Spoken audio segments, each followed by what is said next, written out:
নিমফুলের মধু ধারাবাহিকের অভিনেত্রী পল্লবী শর্মা ও অভিনেতা আবির চট্টোপাধ্যায় সম্পর্কে কী হয় জানেন কি?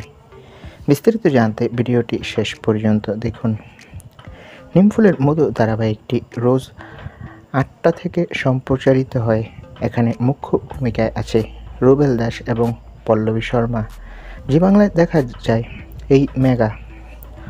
পল্লবী শর্মার পর্ণা চরিত্রটি খুব পছন্দ দর্শকদের। অভিনেত্রীর বাস্তব জীবন সম্পর্কে অনেকেই জানতে চায়।